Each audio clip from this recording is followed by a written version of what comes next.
찬바람 부는 계절이면 빠지지 않고 등장하는 감초 같은 녀석이 있습니다. 까만 껍데기 안에 먹음직스러운 붉은 속살을 가진 녀석, 바로 홍합인데요.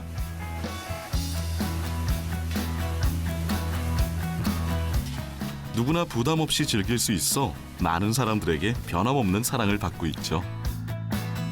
특히 이맘때면 알맹이가 여물어 더욱 진한 맛을 자랑한다는데요.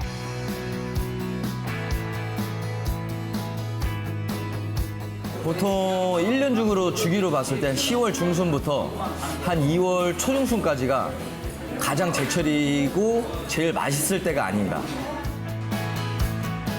그중에서도 최고의 맛으로 꼽힌다는 자연산 홍합, 참담치.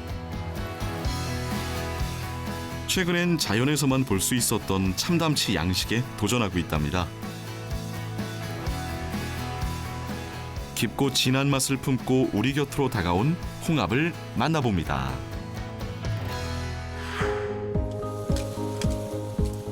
우리가 흔히 만나볼 수 있는 홍합의 종류는 두 가지. 우리나라에 서식하고 있는 자연산 홍합, 참담치와 대부분 남해안에서 양식으로 키워내고 있는 홍합, 진주담치입니다. 우선 참담치하고 진주담치는 색깔을 보면은 참담치가 조금 탁한 색깔이고요. 지중해 담치가 광택이 나고 참담치는 광택이 나지 않는 걸로 색깔로 구분할 수가 있고요. 크기로는 참담치가 훨씬 더 크게 크고요. 그리고 형태적으로는 각정 부위라고 해서 끝부분이 참담치는 약간 구부러져 있는 모양이고 지중해 담치는 뾰족한 모양으로 돼 있어서 전체적으로 부채 모양을 갖고 있고요. 참담치를 만나기 위해서는 먼 바다로 떠나야 하는데요. 충남 외연도부터 인천 대청도, 소청도 등 6km부터 멀리 있는 곳에서 자생하기 때문이죠. 아직 양식 기술이 발달하지 않아 오로지 자연에서만 얻을 수 있는 귀한 녀석입니다.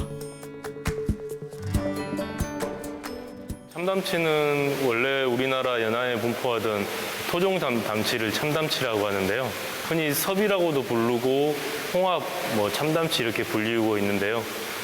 양식산이 아니고 지금 나와 있는 참담치들은 다 자연산으로 보시면 됩니다. 그에 반해 진주담치는 대부분 양식을 통해 길러내고 있는데요. 주 생산지는 남해안. 깊이가 낮고 물살이 빠르지 않은 남해안은 홍합이 자라기에 좋은 환경을 갖춘 곳이죠.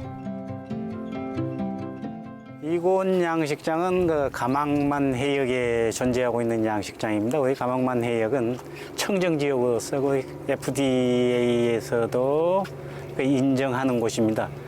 그리고 이곳에는 홍합이 필요하는 먹이가 충분해서 홍합이 맛있고 많이 선호하는 그런 지역에 있는 홍합입니다.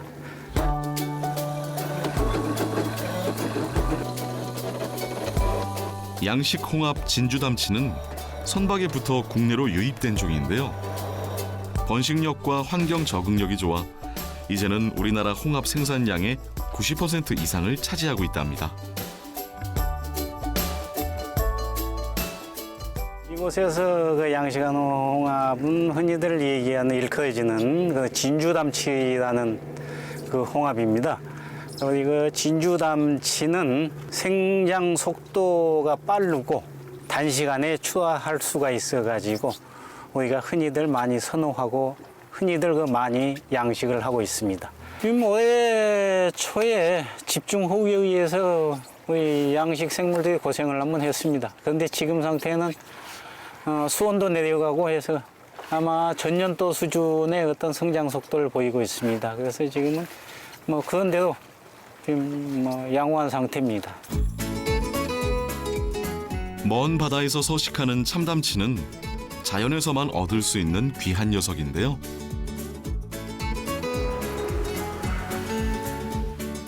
하지만 최근 기후변화 등의 원인으로 개체수가 줄어든 상황. 참담치의 자원량 회복을 위해 인공 치피를 키워 방류하고 성장 가능한 새로운 참담치 서식지를 찾고 있답니다. 참담치 같은 경우는 먼바다인 대청도, 소청도에만 지금 서식을 하고 있거든요. 그래서 조금 더 연안 쪽으로 자연 발생적으로 서식을 할 수가 있다면은 어민들에게 소득이 될 수 있을 것 같아서 좀 연안 쪽에 서식할 수 있는 환경을 찾아보고 또 거기에 이식을 해서 성장할 수 있는지도 확인을 해볼 계획입니다.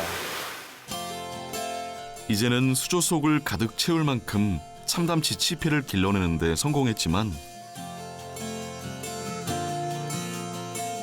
수많은 시행착오를 겪었다는데요. 특히 눈으로 보기 힘들어 먹이를 먹었는지 모를 정도. 상태와 성장도 파악에 어려움이 따랐죠. 어미들 관리하고 있는 모패실인데요.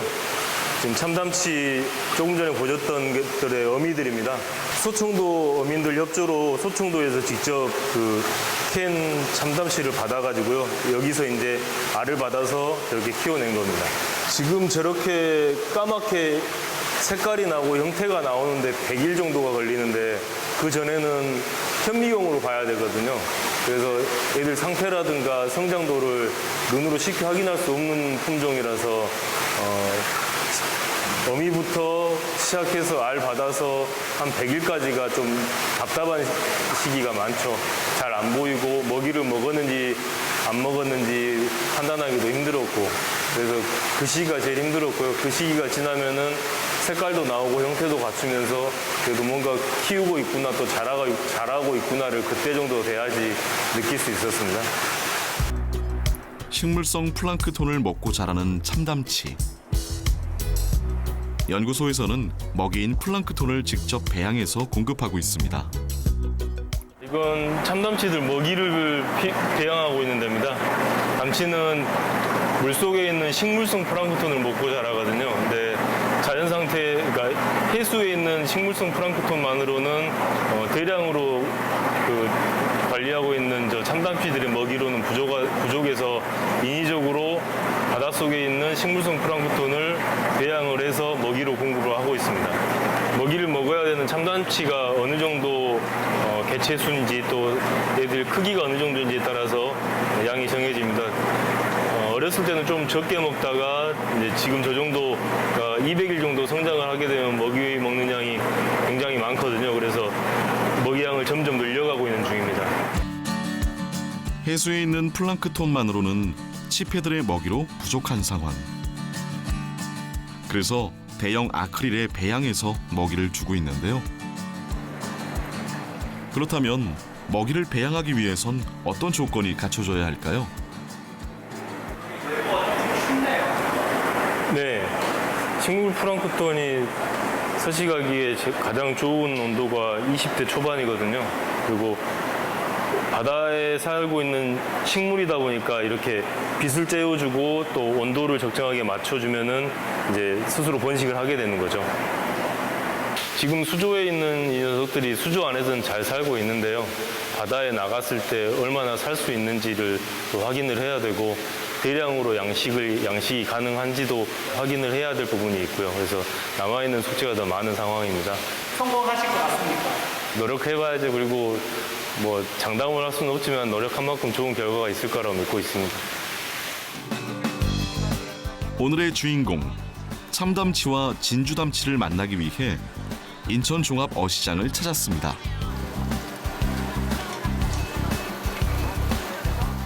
제철이 시작된 지금부터 겨울까지 많은 사람들이 홍합을 찾는다는데요. 그렇다면 어떤 홍합이 싱싱한 걸까요? 이렇게 싱싱한 거는 입이 꽉 다물어 있어요. 또 만약에 싱싱하지 않은 거는 이렇게 살짝 입이 벌려져 있어. 벌려져 있으면 조개는 이렇게 벌려져 있으면 안 좋은 거야. 손바닥만큼의 크기를 자랑하는 자연산 참담치와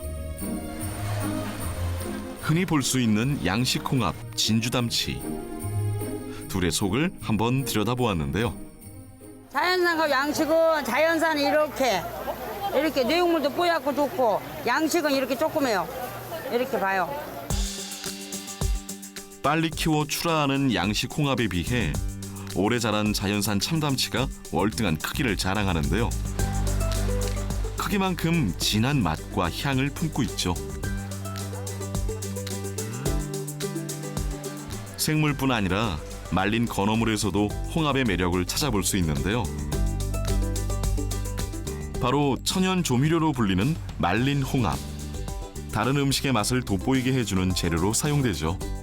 홍합은 자숙을 해서 건조를 해야만이 그 원 상태가 보존이 돼요. 그리고 이제 쓰임새는 이제 미역국에서도 쓰이고, 그리고 이제 그 우리 제사 지낼 때 탕국, 이제 주로 그런 데서 많이 사용합니다. 자숙이란 것은 한번 삶은 거예요. 그렇지 않으면은 색깔도 그렇고, 그러니까 우리 흔히 하는 말로 모양새가 안 나와요. 말린 홍합은 살 그대로 밥에 넣어 홍합밥으로 먹거나 반찬으로 해 먹기도 하고, 살을 갈아 조미료로 쓰곤 하죠. 이렇게 우리 밥상에 진한 감칠맛을 전해주는 홍합. 제대로 맛보기 위해 식당을 찾았습니다. 진주 홍합 같은 경우는 손으로 뜯으면 돼요. 근데 이 애는 삼단치는 털이 없애가지고 가위로 자르지 않고 손으로 자르면 절대 안 빠져요. 가위로 꼭 잘라줘야 돼요. 손으로 다니면 손 다쳐요. 손질하는 것부터 세척하는 방법까지 차이가 난다는데요. 진주담치 같은 경우는 그냥 일반적으로 소금물 약간 타서 그냥 빡빡 문질러주면 깨끗하게 씻겨지는데, 참담치 같은 경우는 이물질이 너무 많기 때문에 그냥 닦아서는 이물질이 제거가 잘 안 돼요. 그리고 아무리 깨끗이 손질해도 완전히는 안 되는데, 이제 소금물로 문질러서 닦아주고, 그 다음에 흐르는 물에 또 칫솔질이나 이제 솔로 문질러서 좀 닦아주면 좀 깨끗하게 되죠. 오늘의 메뉴는 참담치찜. 다른 홍합에 비해 껍데기가 두꺼운 참담치는 더 오래 쪄야 한다는데요. 얘는 조금 두꺼워서 좀 시간이 조금 걸려요. 한 15분 정도 찌면 될 것 같아요. 입을 벌리고 붉은 속살을 드러내면 알맞게 익었다는 증거. 홍합 본연의 맛을 즐길 수 있는 찜과 함께 진주담치로 요리할 다음 요리는 홍합하면 빼놓을 수 없는 대표 메뉴, 바로 홍합탕인데요.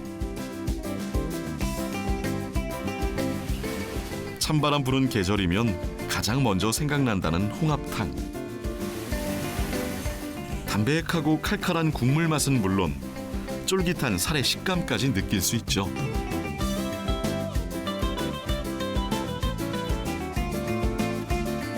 이렇게 참담치 찜부터 홍합탕까지 홍합 요리 한상 차림이 완성되었습니다.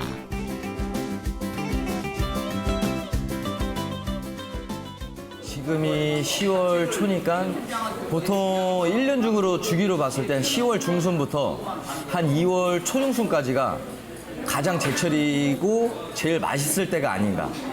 왜 그러냐면 바다 수온이 좀 차야지 얘네들도 좀 탱탱해지고 잘 자라고 또 사이즈도 이렇게 커지기 때문에 그때가 제철이지 않을까 생각합니다. 홍합의 산란기는 봄. 그 전에 살이 꽉 차기 때문에 딱 지금 이맘때 먹어야 제 맛을 느낄 수 있답니다. 자연산 홍합은 뭐라 그래야지 식감이 엄청 커서 그런지 식감이 엄청 쫄깃쫄깃하고 한 입에 꽉 차는 느낌? 찬바람 부는 계절, 뜨끈하게 풀어주는 탕도 빼놓을 수 없겠죠. 추울 때는 일단 이 국물을 먹으면 온몸이 다 녹아내리는 것처럼 따뜻해지고, 철이기 때문에 더 먹으면 더 쫄깃쫄깃해서 더 맛있죠. 그래서 사람들이 국물을 많이 찾는 것 같아요. 저는 당연히 자연산 홍합. 왜 그러냐면 제가 먹어본 바로는 이게 그 육수용 낼 때 이 자연산 홍합을 쓰면은 맛이 엄청나게 좋거든요. 저도 이걸 먹어봐서 아는데 양식 홍합보다는 자연산 홍합이 국물이나 맛으로 따지자면 최고입니다. 우리들의 밥상을 풍성하게 채워주고 있는 양식 홍합, 진주담치부터 거대한 크기만큼 진한 맛과 향을 품은 자연산 참담치까지. 단단한 껍질 속에 온몸 가득 바다를 품고 우리 밥상에 진한 감칠맛을 전해주는 녀석, 홍합이 찾아왔습니다. 이제는 더 가까이에서 그 모습을 드러낼 홍합. 앞으로 계속해서 홍합과 함께할 내일의 이야기가 기대되어지는데요. 다양한 요리는 물론 때로는 다른 음식의 맛까지 돋보이게 해주는 홍합. 깊고 진한 맛으로 우리의 밥상을 채워주고 있는데요. 시작된 홍합의 계절. 홍합이 뽐내는 붉은 속살과 뜨끈한 매력에 빠져보시는 건 어떨까요?